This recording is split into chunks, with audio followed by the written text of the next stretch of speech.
ભગવાને કપિલ ભગવાને દેહૂતિ માતાને અષ્ટાંગ યોગના મુખ્ય યોગ પંથના અને અષ્ટાંગ યોગના એમને મુખ્ય માર્ગ ઉપદેશ આપ્યો હતો.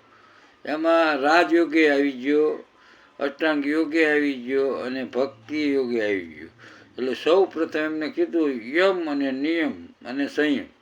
તો યમ અને નિયમમાં શું હોય કે સ્વધર્મનું પાલન, પોતાના ધર્મનું પાલન, શાસ્ત્ર વિરુદ્ધ આચરણનો ત્યાગ. શાસ્ત્રમાં જે આપ્યો હોય નિયમ આદેશ એના આચરણનો ત્યાગ, એથી વિરુદ્ધ આચરણનો ત્યાગ કરવાનો.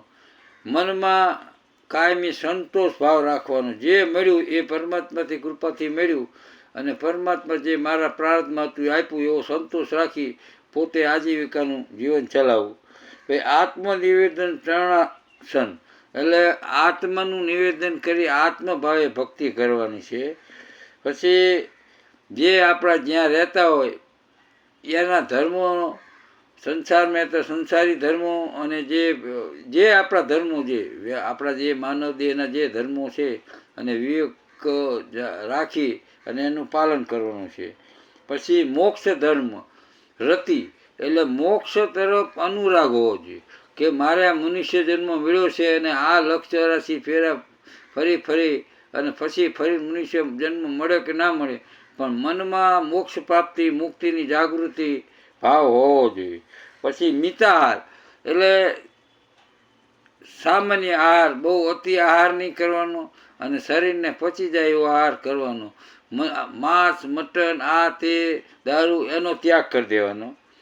પછી મિતા એટલે સામાન્ય આહાર. પછી એકાંત સેવન, શક્ય હોય ત્યાં સુધી તમને જો ઘરના કામ મૂકી અને એકાંત દિવસમાં ભલે કલાક 2 કલાક એકાંતમાં જઈને ભક્તિભાવ કરો તો પરમાત્માની તમને ઝલક થાય છે.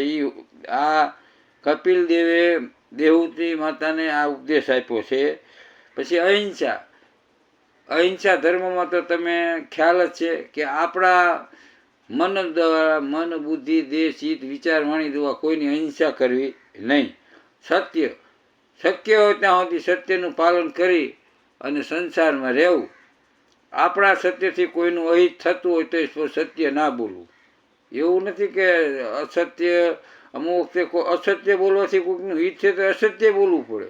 એટલે સત્યનું પાલન શક્ય ત્યાં સુધી કરવું. અસ્તે, એટલે ક્યાંયથી ચોરી આ તે એવા ધંધા કરવાના નથી. અને અપરિગ્રહ, આપણે સંસાર વ્યવહારમાં છે અવરહવર વસ્તુ આપલે કરી એ પરિગ્રહ છે, પણ અપરિગ્રહ એટલે કોકના આગળથી માગી અને જીવન વ્યવહાર ચલાવવો અને માગીને ખાવું એવું જીવનમાં રાખવું નહીં. અને ગમે તેવી વસ્તુની જરૂર પડે તો કોઈની પાસે માગવું નહીં અને પોતે સહનશીલ રાખી અને પોતાની આજીવિકાના માટે પોતે પ્રયત્ન પુરુષાર્થ કરી અને બીજાનો આધાર રાખવો નહીં. બ્રહ્મચર્ય, જીવનમાં બ્રહ્મચર્યનું પાલન શક્ય ત્યાં સુધી આપણે સંસારી છીએ એ પ્રમાણે આપણે કરવું. બ્રહ્મચારી હોય, કોઈ યોગી પુરુષ હોય, કોઈ સંન્યાસી, એમને સદા બ્રહ્મચારી. પણ આપણે સંસારી લોકોને જે સ્વયં નિયમ પ્રમાણે જીવન જીવવું. તપ, જીવનમાં તપ આપણે અનુષ્ઠાન, મૌન, એકાંત, ઉપવાસ આવું બધું કરતા રહેવું. અને તપસ્યા વિના કંઈ તમને પ્રાપ્ત થવાનું નથી. પછી શૌચ, એટલે શરીર શુદ્ધિ આ તે તન શુદ્ધિ, મન શુદ્ધિ, ધન શુદ્ધિ કરતા રહેવું. સ્વાધ્યાય, એટલે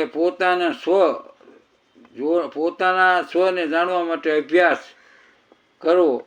એટલે હું કોણ છું, હું ક્યાંથી આવ્યો, ક્યાં જવાનો છું, એવું બધું દરરોજ વિચારવાથી તમને સ્વનો અધ્યાય એટલે સ્વાધ્યાય, એટલે પોતે હું કોણ છું, હું આત્મા છું, હું ક્યાંથી આવ્યો, મારું શું, એટલે જીવ ભાવ ત્યાગી અને પરમ ભાવનો તરફ પ્રયાણ કરવાનું છે.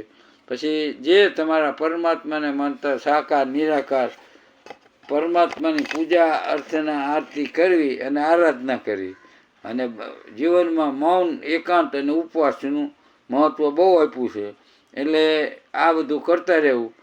હવે આ વસ્તુ કર્યા પછી એક આસને બેસી અને ભગવાનનું ભજન કરવાનું. જો તમને પ્રાણાયામ ફાવતા હોય તો પૂરક, કુંભક ને રેચક આવું બધું કરતા હોવાનું. પછી પ્રત્યાહાર એટલે ઇન્દ્રિયોને વિષયોમાંથી પાછી ખેંચી પરમાત્મામાં જોઈન્ટ કરવાની.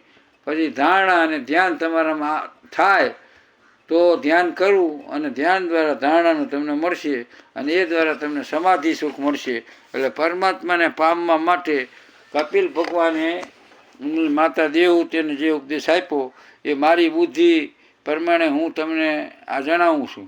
હું કોઈ મહાન જ્ઞાની પુરુષ નથી. હું તો ભાઈ ભગવાનના કાલાવાલા કરી અને કોકનું કલ્યાણ થાય અને મારું પણ એમાં કલ્યાણ થાય એવી ભાવનાથી જે મારા વાણી વચનો તો આપને સંભળાવું છું. એ તમને યોગ્ય લાગે તો વિચારજો, નકર તો મનુષ્ય જન્મ આમને જતું રહેશે. એટલે ચેતી અને પરમાત્માનું ભજન કરવું. એટલે જીવની ગતિ શું થાય છે એ આપણે વિચારવાનું છે.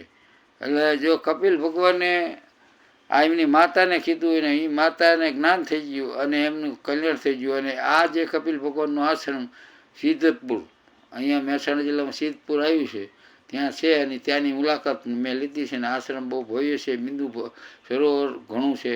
અને અહીંયા સરસ્વતી નદીના કાંઠે અડવાજન આશ્રમ એક છે બાપુનું. એ આશ્રમ પણ બહુ સારો છે.